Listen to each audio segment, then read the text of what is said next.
केंद्र सरकारच्या सार्वजनिक क्षेत्रातील अग्रगण्य उपक्रम shipping corporation of India limited (एससीआय) यांनी आपल्या सामाजिक उत्तरदायित्व सीएसआर निधीतून कणकवली उपजिल्हा रुग्णालयाला तब्बल 45 लाख रुपयांची अत्यावश्यक वैद्यकीय उपकरणे दिली आहेत.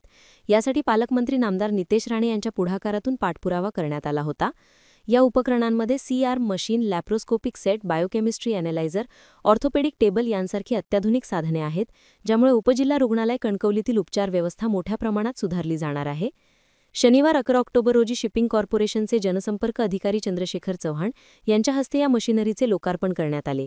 याप्रसंगी भिरवंडे गांधीनगर सरपंच मनोज बोभाटे, उपसरपंच राजेंद्र सावंत, हुंगरट उपसरपंच श्री होळकर, वैद्यकीय अधीक्षक डॉ पंकज पाटील, सहअधिसेविका एस तिवरेकर, परिसेविका सी सावंत तसेच नितीन सावंत, वैभव फाले, विजय चौरे, प्रशांत बुचडे, दीपक दळवी आदी मान्यवर उपस्थित होते.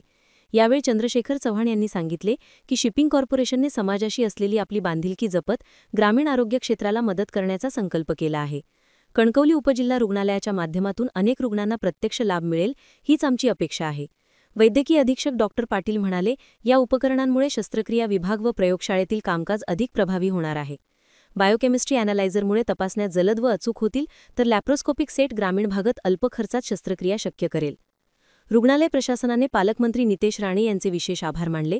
नामदार नितेश राणे यांच्या प्रयत्नांमुळेच ही मदत शक्य झाल्याचे सांगण्यात आले. यावेळी राजेंद्र सावंत म्हणाले की या मशिनरीमुळे रुग्णांना उपचारांसाठी तालुक्यासह जिल्ह्याबाहेर जाण्याची आवश्यकता भासणार नाही व योग्य वेळेत उपचार मिळाल्याने अनेकांचे जीव वाचतील, अशी भावना श्री सावंत यांनी व्यक्त केली. या उपकरणांमुळे उपजिल्हा रुग्णालयातील आपत्कालीन विभाग, शस्त्रक्रिया कक्षा व प्रयोगशाळा हे 3 महत्त्वाचे विभाग सक्षम होतील. सी-आर्म मशीनमुळे हाडांच्या शस्त्रक्रियांमध्ये अचूकता वाढेल, तर लॅप्रोस्कोपिक शस्त्रक्रियांमुळे रुग्णाचा पुनर्वसन काळ कमी होईल. उपस्थितांनी या उपक्रमाबद्दल समाधान व्यक्त करताना सांगितले की पूर्वी किरकोळ शस्त्रक्रियांसाठी सुद्धा कोल्हापूर किंवा गोव्याला जावे लागायचे, आता अशी सेवा स्थानिक पातळीवरच मिळणार आहे.